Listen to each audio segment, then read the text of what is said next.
Hi guys, and welcome to a new episode of A Dog's Soul. I'm Anita. I help you build a trusting relationship with your dog to overcome fear and reactivity. And today we're going to talk about why your dog needs force-free training. So stay tuned and have fun.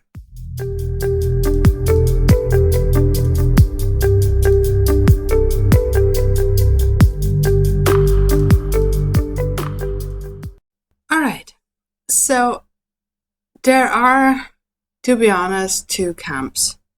One says punishment is necessary, one says it isn't. And force-free training is something that has been around forever. It's not new, but in the years between its high times, there has been dominance-based training that has been very popular.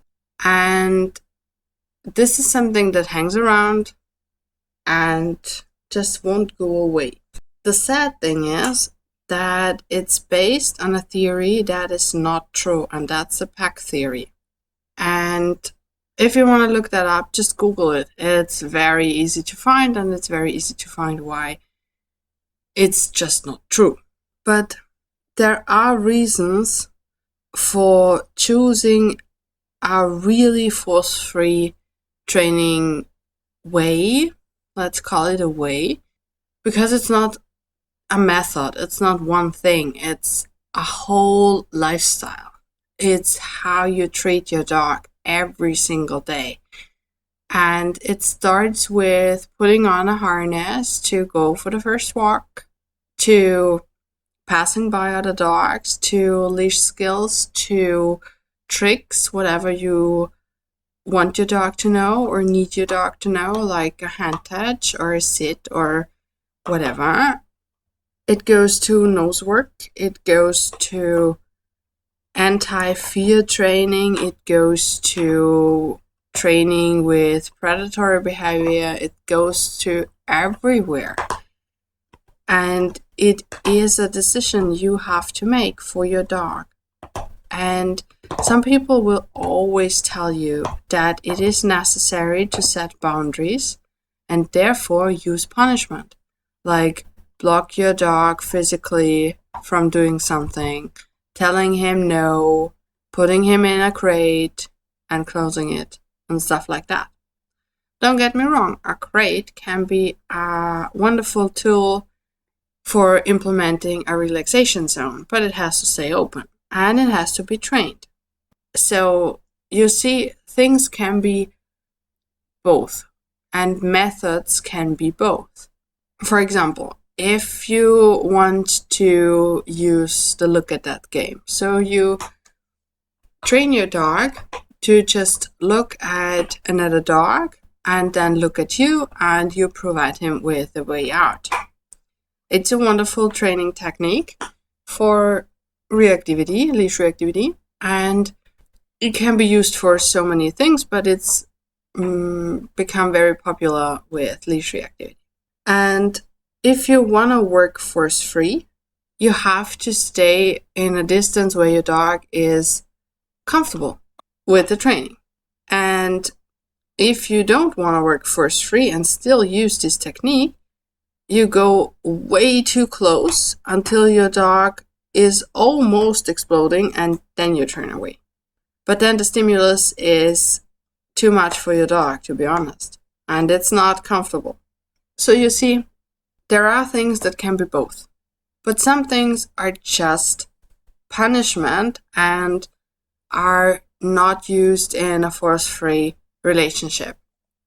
And the reason why this is something that's so important is because our dogs trust us with everything.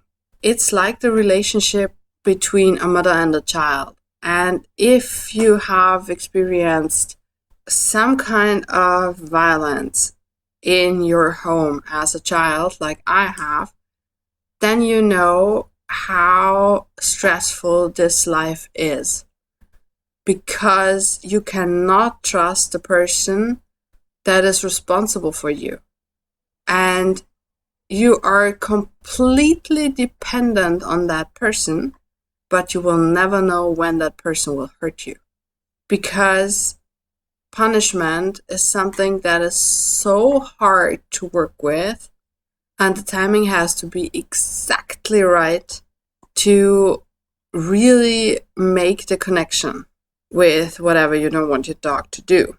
And even as a human being, it was absolutely not predictable when the punishment, therefore something that hurts me, will come my way. It was not predictable until a very late point in my life.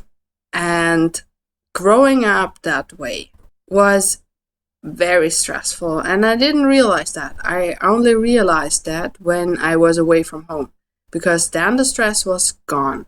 And our brains work exactly like our dog's brains. Yes, there are kind of differences in the structures, and of course the dog is a nose-focused animal, and we're not. But as learning goes, it's exactly the same. And as development goes and understanding goes, you can compare a dog with a 3-year-old child. And some people even argue with a 5-year-old.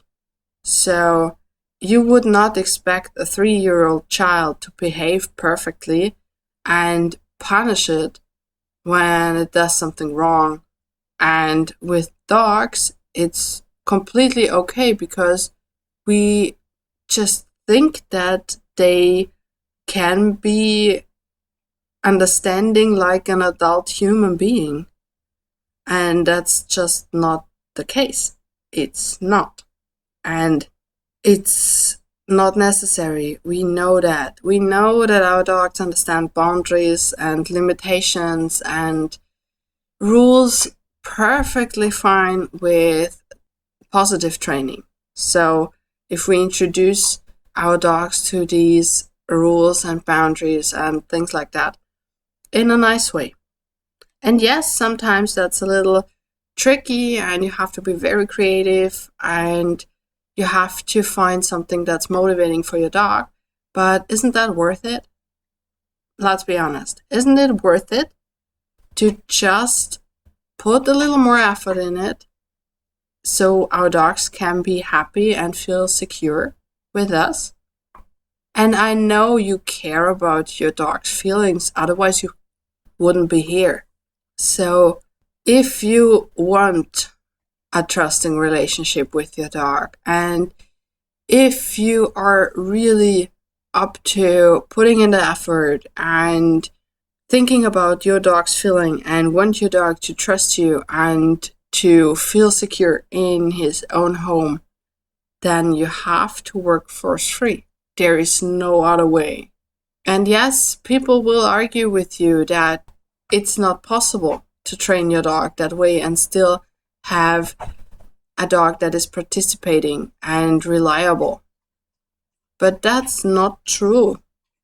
Yes, if you use a lot of punishment and your dog slips into a state of learned helplessness or faint, then your dog is like a zombie.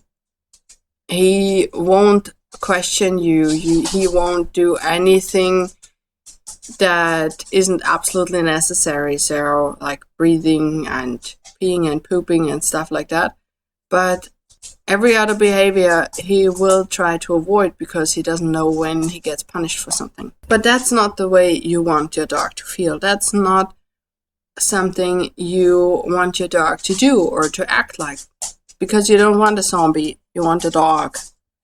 And you have picked a dog, maybe by accident, maybe by choice, that is an individual, and you will have some different opinions, let's call it that, and some dogs come with special effects and need a lot of training, and you need a lot of good nerves because it can be very annoying, it can be even painful, it can be sad, it can be, it can be everything, but it's worth it.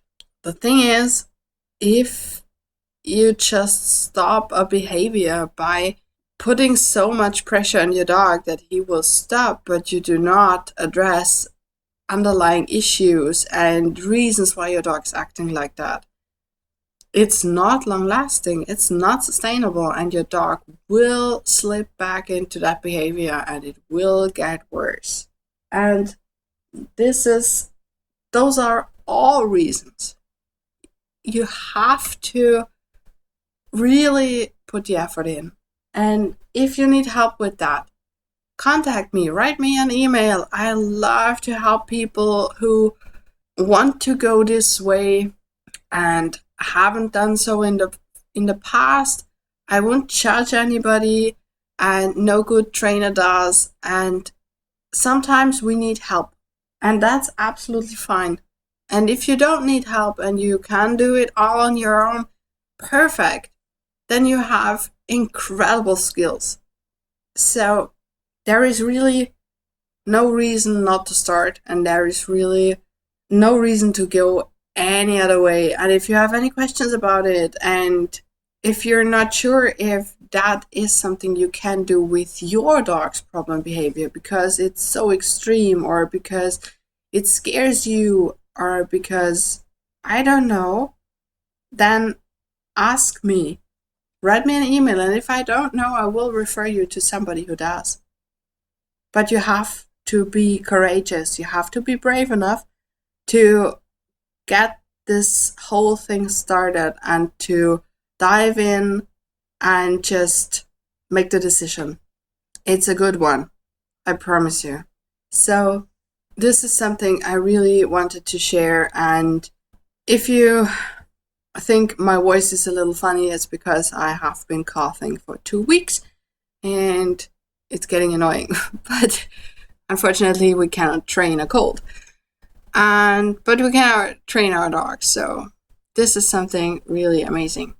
And I wish you an awesome time with your dog. I wish you so much fun training. I wish you so much fun with seeing the differences in your dog's eyes if you switch from balance training to force-free. And if you have a success story you want to share, then tell me, write me an email. I love to share success stories and I love to read about them and all those nice things. So have a great time with your dog, and we'll see each other next time. Bye.